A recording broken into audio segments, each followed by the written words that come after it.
हरियाणा में बातचीत कर लें तो राजनीति की जो परिचर्चा है वो भी जोरों से चर्चा का विषय बनी हुई है। वहीं दूसरी तरफ हम बातचीत कर लेते हैं कि हर पार्टी पद यात्रा निकाल रही, तो क्या मकसद है इस तरह की यात्राएं निकालने का?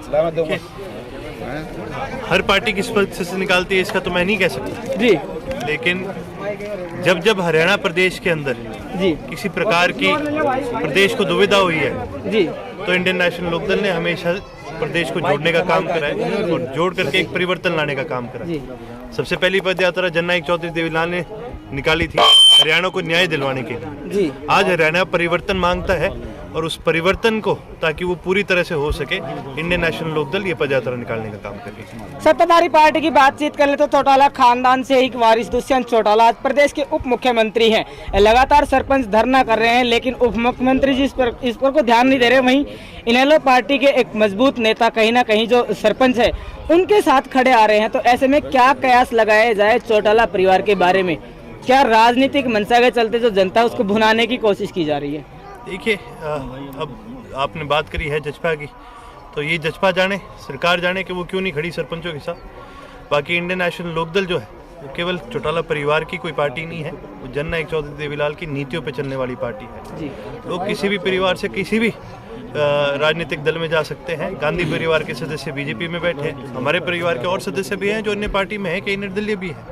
इस बात से फर्क नहीं पड़ता। फर्क इस बात का है कि जननायक चौधरी देवीलाल की नीतियों पर कौन चलता है और वो केवल और केवल इंडियन नेशनल लोकदल का कार्य करता है जो जननायक चौधरी देवीलाल की नीतियों पर चलता है। अभी बातचीत कर रहे हैं, प्रदेश भर में जो सरपंच है वो धरना प्रदर्शन कर रहे हैं, सरकार की पॉलिसी का विरोध कर रहे हैं। वहीं आप भी राजनीति में अहम स्थान रखते हैं, इसके नाते आपसे एक अहम सवाल रहेगा कि सरपंचों को एक पैसा नहीं दिया गया, ऊपर से उनको चोर का सर्टिफिकेट और दे दिया गया, तो इसके बारे में क्या कहेंगे? जनता आपकी राय जानना चाहती है।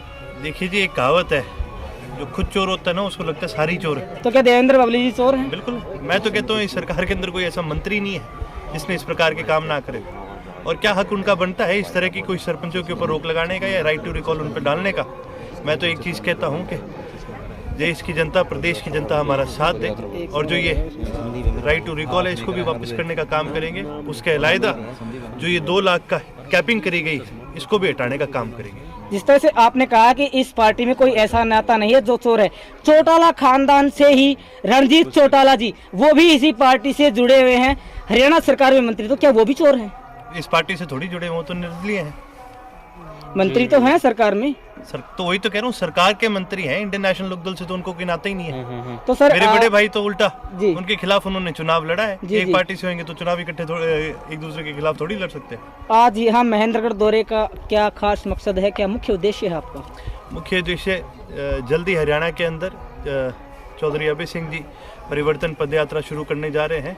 उसके किस तरह से उसकी रूपरेखा रहेगी उसके बारे में चर्चा करने के लिए आए हैं। साथ ही इंडियन नेशनल लोकदल के जो युवा प्रकोष्ठ है उनकी भी अब चुनाव होने जा रहे हैं, उस बारे में अपने साथियों से, युवा साथियों से चर्चा करने आए हैं। जो भी दर्शक जुड़े हैं जानना चाहते हैं कि जो यात्रा है परिवर्तन पद यात्रा वो कहाँ से शुरू होगी और कहाँ तक जाएगी? मेवात से शुरू होगी, हरियाणा के 90 हलके हैं, हर हलके में जाने का काम करेगी और 25 सितंबर को कुरुक्षेत्र में इसका समापन है। सर आमतौर पर देख लें तो राजनेताओं की काफी देर तक जनता को प्रतीक्षा करनी पड़ती है और ऐसा ही कुछ आपके कार्यक्रम में भी देखने को मिला।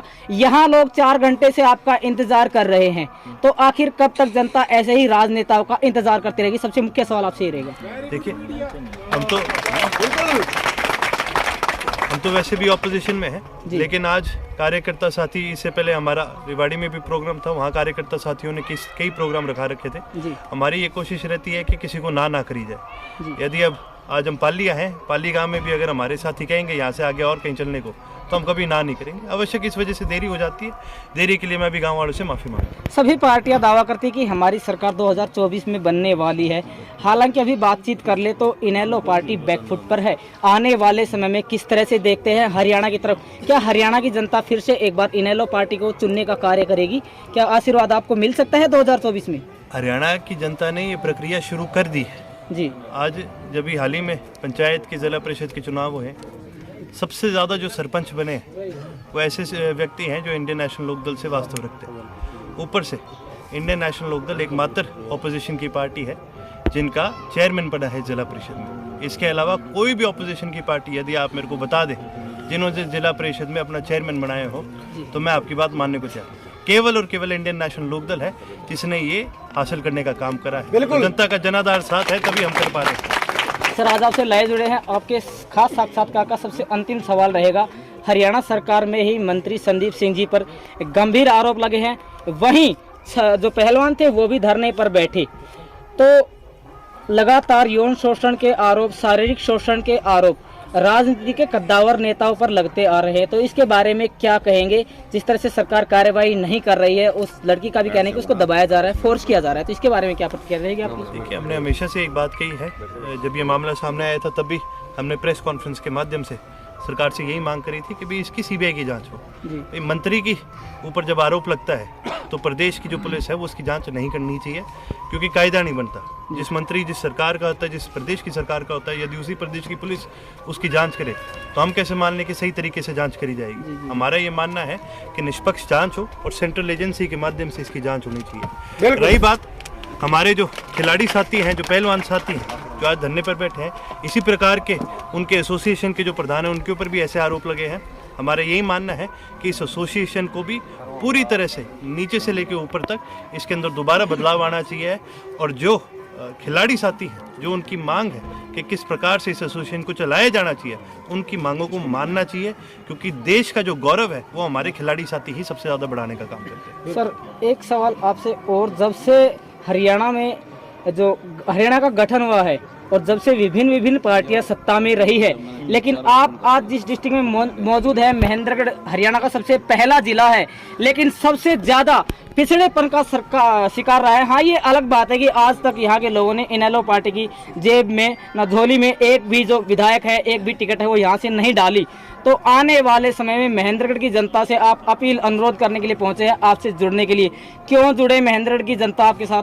क्या दिया है आज तक महेंद्रगढ़ को? चाहे किसी भी राजनीतिक पार्टी की बात कर लें या इनेलो पार्टी की भी बात कर लें, या फिर तवज्जो दी जाती है सिर्फ उन्हीं लोगों को जो चुनकर विधायक भेजते हैं विधानसभा में, पार्टी विशेष की राजनीति करते हैं।